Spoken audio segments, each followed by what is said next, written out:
2, 3. Yeah. Back again, talking about social media. I think this is officially called the Social Brief. Nice. I think are we okay with that? I think we're great with that. Okay, I like it. No qualms. No qualms. So this week we have a list of things that we're going to talk about. Miss Sammy and Miss Sierra, and I am Jake, and I am still hosting this for some reason. Because you're good at it. I'm the only one. All right, so you guys sent me some stuff over that we want to look at. What is the first thing that we are bringing up here? The first things we talked about, kind of brands that we noticed or brands that have been doing really good on social media.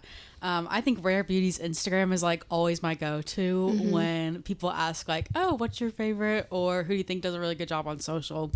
I think that they just have a really good through line between everything from like their marketing to their messaging to how they do their products. For anyone that doesn't know, this is like Selena Gomez's beauty line. I feel like it's really evolved to be not as attached with Selena anymore, but it's also really tied into mental health advocacy, and so I feel like you see that in their social media. Like there's like the different like pinned handwritten notes that kind of give like encouraging messages, and then even through their like the naming of their products with being things like I think all their blushes are like happy, joy. And there's just all different like feel good things like hope and just I'm trying to think of a few others because I know I actually own some, but I don't remember.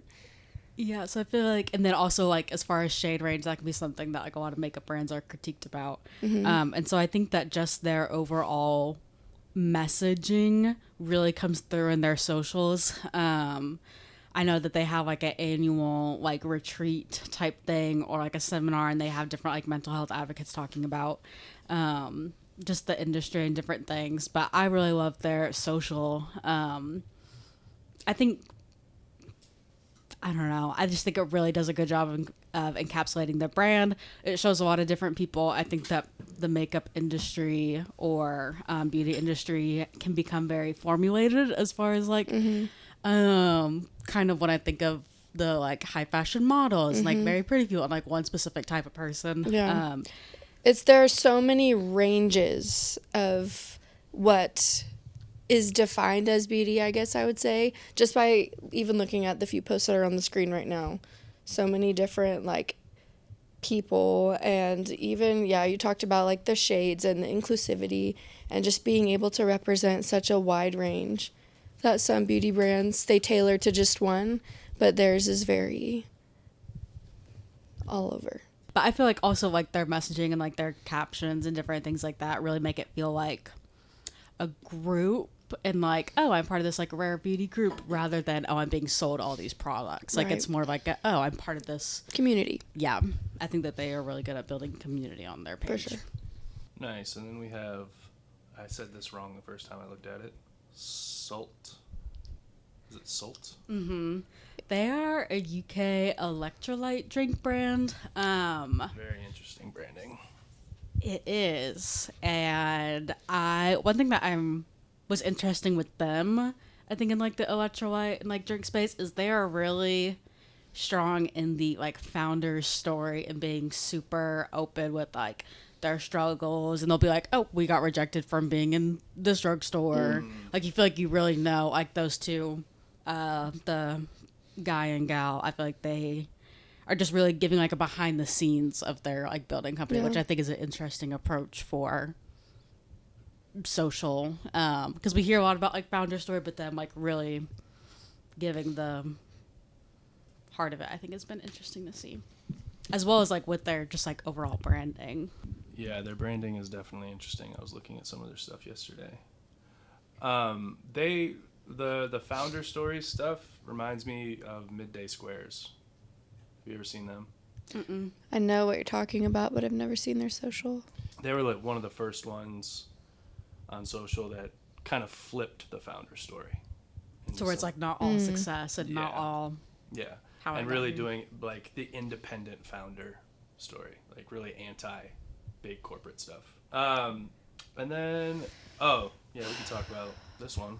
I'm sure you saw this. Yes, for sure. So what are we looking at here? So this is the McDonald's CEO, and this was on his own. It wasn't the McDonald's account; it was on his personal account. But obviously, it's him trying the new Big Arch Burger, and this just went viral because people were making fun of him for taking like the smallest bite. Or just like not looking like he's enjoying the burger. Oh, man. And so everybody in the comments was just clowning on him as far as like, can't even eat your own food. Just basically, it totally backfired. And when I went to look for this video, I was kind of shocked that it was still up. That's funny.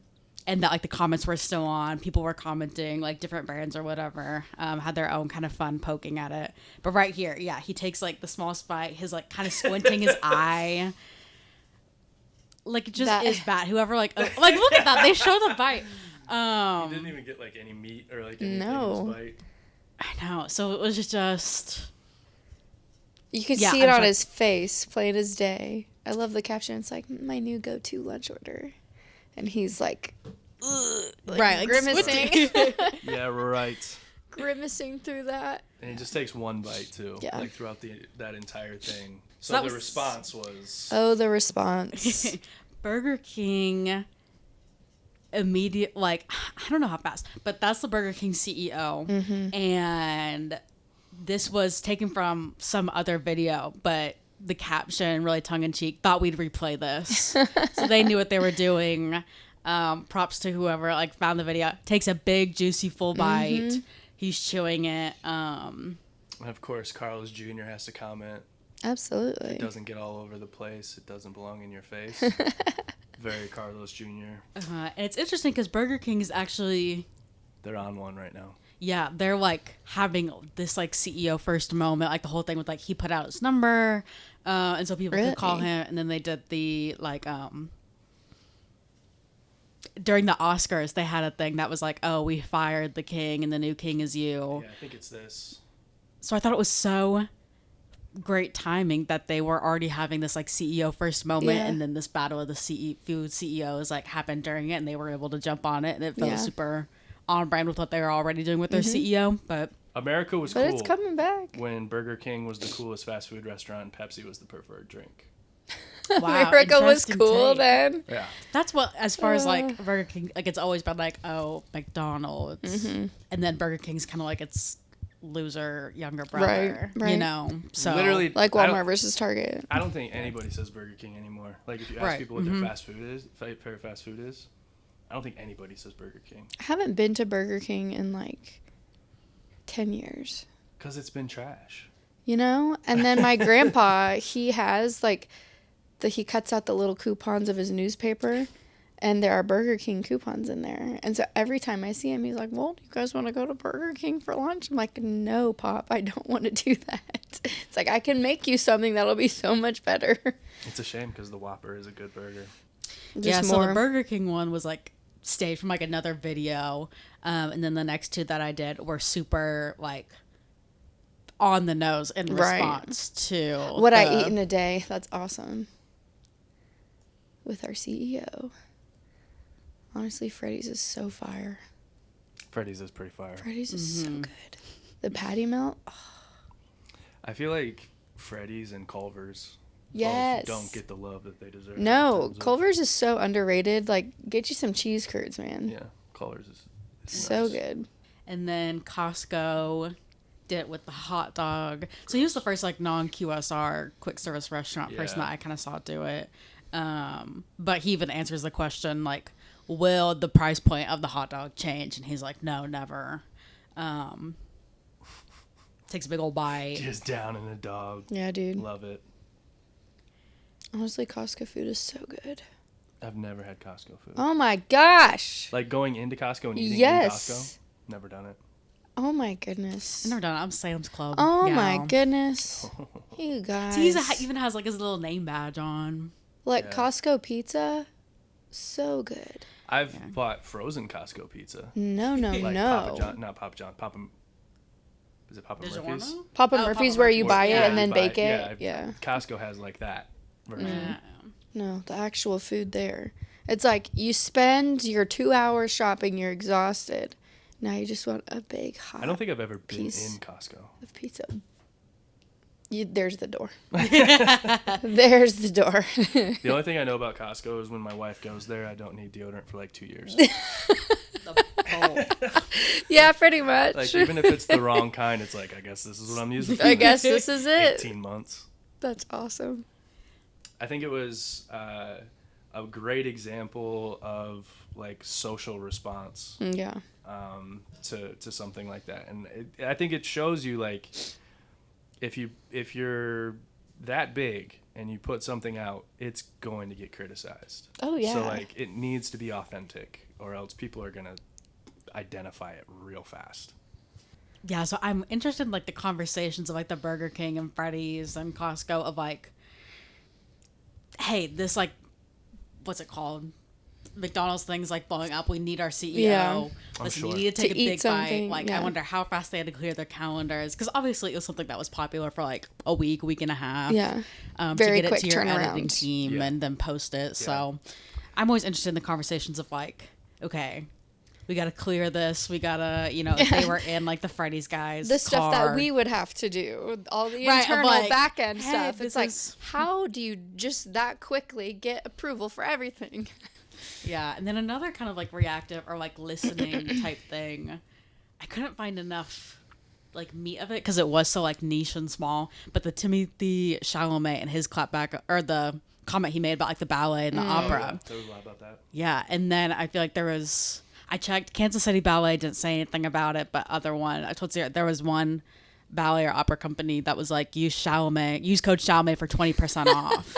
And so people that were in that really, really niche subgenre of the arts that were able to kind of use that moment to kind of hop on the trend that everyone was like bashing Timothy. I would buy tickets with that code for that reason only. Not because I want to go see a show, but because I think it's funny. Right, yeah, kind of the cultural moment of like, oh, are we all backing ballet now? Because Yeah. Timothy Chalamet like said this comment about it, which that comment was like totally taken out of context, but For sure. They usually are. They usually right, are. it was something. But to be on that train and like, when's the last time I looked at like an opera page? I don't know, but I was seeing them more, or like a couple popped up on my feed, just them being like, I don't know, or people being like, wow, Timothy Chalamet is really brave for making this comment about ballet when he's in a movie about ping pong. You know what I mean? Or just like really weird clapbacks about it. But that was another moment of just social listening and kind of having your finger on that social pulse. Because it wasn't something that like, oh, you'd see in the headlines. I feel like it was like a social only movement. Right. So kind of goes to like listening and being in the social sphere. This I thought this was cool. is insane. Instagram's new Reels within Reels feature. And in this one reel, you can click on or tap on any of those little reel frames and it'll take you to that video. Yeah. And it is there's nothing been like that, or there's nothing like that on Instagram at all. And now a lot of people are doing it with like, I've seen it with workouts and like recipes and recipes like that right there. Yeah. And it's just a really cool way. Like if someone had a video series, they could put all of the videos, right there in that one, and then their viewers can just have it all in one spot and be able to tap through. Yeah, because I saw this over the weekend. I think you. Yeah, I think I put the example that you had. Yeah, Because it I was didn't see like a big account do it until I saw Yeah, the Steelers do it. Steelers did it. Well, and I still just need to figure out how to do it myself. Yeah, I don't know how they did it. I believe It's in the edits app. It's edits only. Oh, okay. So it's like Instagram's way. And I Yeah. was kind of interested because of the it's something that it's like, okay, TikTok or Instagram kind of follows TikTok's Right. like layout and like UI. So this was something that was very like Instagram first. It's only available through their edits app. And kind of what you said about like the storytelling or like series, because I know TikTok has the thing you can make like the playlist, you know what I mean, or Right. whatever it's called. I don't know if this is Instagram's version of that because they haven't adapted it yet. Because Instagram also has like, you can link reels to each other, so somebody can watch one and then a little pop-up will appear towards the end and it'll say watch next, and then you can watch the next reel that you linked to it. And then this is, and I know, and I feel like that one is it's not as in your face, I guess, so not a lot of people know about it or would even see it if it happened on a reel they were watching, but this is very very centered and just very in your face, and all of those videos just right there on that one. I like how my comment is the second one. You said how. The Edits app. I use it for everything. It's so good. I just used it for the first time the other day because I wanted to test putting music behind a video that's like native Instagram. Yeah. And also captions. Dude, I use Edits for everything. Really? Captions, music, like fading the music in, fading it out, like everything. They have a cool feature too. I forget what it's called. But when you put audio in there, you can just click on this feature and it will lower the audio over parts. Like if you have a voiceover or talking parts, it'll automatically lower it over the talking parts so it's mixed correctly. Yeah. Which is awesome. So it'll like cool. The music will start high and then when your voice comes in, it'll lower the music. I love that. Yeah. That's a great little piece of AI that 100%. They put in there for sure. Because that's kind of a pain in the butt. Yeah, when you're trying to mix it. It's like on TikTok especially. I don't know if they fixed it because I haven't used TikTok as much, but it used to be like you'd put a song down to like 5% and then you'd post the video and the song is like blaring. And it's still so loud. Yeah, it's so loud over your voice. And so having something where you can just click a button and it automatically mixes it is pretty awesome. Which is huge. Yeah. And the captions and edits are way better. Yeah. Like than having to, even like doing it in Premiere, like if you're editing videos in Premiere Pro, you can do captions on them, but they don't animate. And like you have to stylize them by hand. Like you have to do everything manually. In Edits, it's all in there, and you can just pick what you want it to look like. And there's a bunch of varieties. You can put backgrounds behind the letters. You can make them do different movements, and they have different styles. Yeah. It is, if you are somebody that's putting out a lot of reels with like talking head videos or anything like that, I think Edits is probably the easiest way to go about. Better than CapCut, in my opinion. And Edits has only been out less than a year. Yeah, less than a year. So yeah, I think it's really I think with the whole TikTok come a long way too. Just because when the app started, there weren't as many options, but now with that feature that you talked about, and then just all the different text options, animation options, like it has grown a ton. And it's easier too, because like when you're editing in an editing software for social media, you have to like search other social channels to find music, and then like you have to download the video and then like separate the audio and all that stuff. Whereas on this, you can edit directly in it. So like you can get a video pretty much done and then find the audio that you want and still mess around and edit inside of it for it to match the audio and stuff. And they have, the other thing they have is they have a beats section. So like it'll train your cuts to the beats of the music, which again is kind of what you do anyway. This like turned into an Edits fan club. It is. This conversation. I think in general, like the new tools of social are fun to talk about because I feel like it tells you where the platform's going. Yeah, for sure. Like what they're trying to accomplish, and it also shows that they're listening. Being able to they just put this out. You can now pause reels. Yes, I was like, that's the big. Sierra's been able to do it for a while. Because I know that they roll out new features, like to some accounts, and then they release it to everyone. Yeah. So when I don't know when that feature was rolled out, but Sammy said something about that, on Monday? You were like, Reels can now do this. And I was like, what are you talking about? I've been doing that for like a year. Like, because you had the rollout first. Yes, but I didn't know that it wasn't, that everyone couldn't do it. So I'm always pausing Reels. Like I've been doing it for so long. Yeah. And then I didn't know that it wasn't a common thing until recently. It's influencer privilege. I'm gonna put up your account right here so people can see what we're talking about. Oh man, well, and that's just one of the features that I had, and then I was surprised because I saw that come out and I was like, oh, well, I've been doing that. Oh no, the number of like cooking videos where I'm like, I want to pause because they have like the recipe or like the measurements. Yeah. And it's. Up until Monday, I had to hold to pause it, which like, okay, I can't cook and hold my finger there. Literally so wild. And so they followed TikTok's UI UX or whatever it is. Mm-hmm. Yeah. That's, or people were like that better, where it's like, okay, Yeah. you could just tap it, because it used to be on Instagram, when you tapped it would mute it. That was Yes. there. And now But you can do both. yeah, Insanity. I've been doing both forever. Yeah. That's I feel so like funny. I feel like that's going to create trends in itself. Mm-hmm. Like I feel like we're going to see a bunch of businesses put like paragraphs on their reels now. For They have to sure. like pause to read Yeah. because it keeps yeah. people on your thing longer and all that kind of stuff. So I think we're going to see a little bit of system hacking with that Yeah. one, which might get a little bit annoying. But if you're out there and you're trying to get some views on a reel right now, one way to do it Text. might be put a whole bunch of text on like 3 different screens on a reel and force people to pause it to see what you're talking about. Because I Cheat the system. bet that works. Is that all we had? Or what did we have? The one addressing a recently deleted post is a trend. Oh, yep. Tell me what this is. Oh, and this one is just another new Instagram feature. You can reorder your carousel posts after they've been posted. And that's just something fun and new, because there have been lots of instances where I have had something posted. I'm like, dang it, didn't want it that way. But you would have to delete the entire thing in order to get it back up properly. But now you can just reorder after it's been posted. Where was that? Did you It's put right that? there it is. above, yeah. I don't like this one. You don't like it? No. It does its job, you It know? does.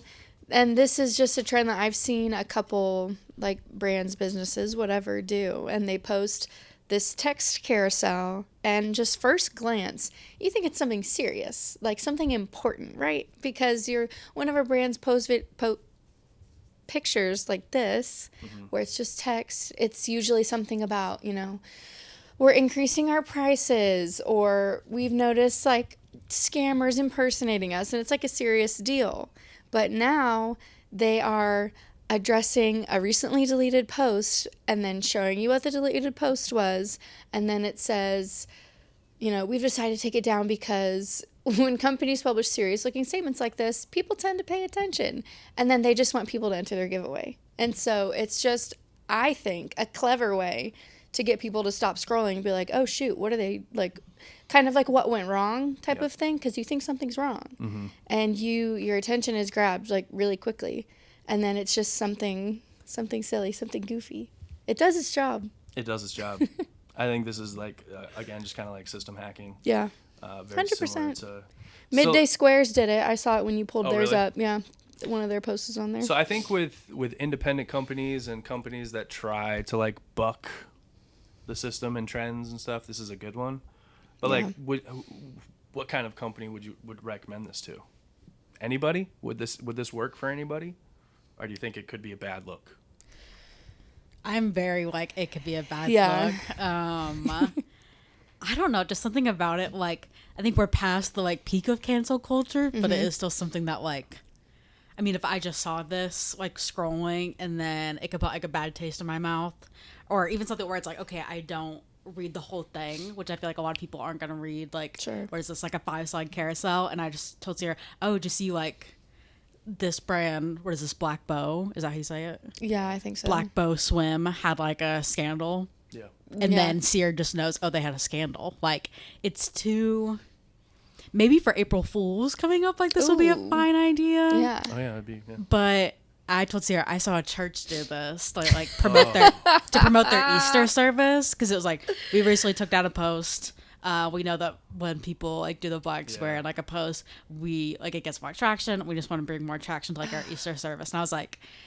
I just think it's still too close. Like, we're not far enough removed from, like, the cancel culture notes app apology world to be posting stuff like this. I get it gets traction, but I think it's for PR purposes too close. For PR purposes, for sure. And, like, I understand that. I think... a church, maybe not, because that can be a very polarizing type of thing. But for brands like this, or any apparel, makeup, food, snacks, whatever, it's not a polarizing thing. Like, this is just swimwear. And I think I think it's funny. Like, I think it's funny because, I saw this and I was like, oh, dang, addressing a recently deleted post, and then it was a giveaway. And I was like, well, I wasn't going to enter the giveaway post when I saw it, but now that this is up there, I will because it's funny. It convinced you. And so I just think, when it's not a super polarizing, like, account or brand or something like that, because a church maybe not the best idea to, like, try and prank people on social media to come to your Easter service. Like, if you're doing that, then yeah, I would say if your tone's like already tongue-in-cheek, it's fine. Cause, right. like, things like for sure, Manscaped or Duolingo, like, I'm trying to think of some of those already unhinged Mm-hmm. brands that you don't take seriously. Mm-hmm. Like, I would think that's fine for them. Yeah, but I don't know, I'm just still worried about it because I'm like, someone's gonna read it out of context. Not that's my like fear. Not schools or anything like that, or I don't even think, because I know that there are some law offices with Instagram accounts and stuff like that, where you're supposed to be serious and professional. Like, maybe not. Yeah. Law offices can get kind of loose with it. They can, and I've seen that, and I'm surprised sometimes. I'm like, oh. Jungle law. Oh my gosh. My parents came to town and they're like, is that real? Or is that like an attraction? I was like, no, it's like a real law Oh my office. gosh, Like yeah. the billboards and As the far as advertisements. we know. As far as we know, it's a real Right. law office. Right. If you're like a small company, you're managing your own social, you're trying to get things moving, you're doing trends, you're doing dances like TikTok and stuff. Is there anything that we see today that would be benefit to those types of people? I would say if you're on Instagram exclusively, or just that's kind of what you are, geared towards, definitely experimenting with all of the new features that come out, because Instagram is going to favor those posts because they want more people to see the new feature, or like especially the reels within a reel feature for edits. And I know that whenever you post on Instagram using the edits app, then Instagram automatically favors that too, because it's their editing app and they want it out there as much as possible. And so just for Instagram specifically, definitely jumping on those new features and experimenting with them. Yeah, I think this guy, I don't know what his name is.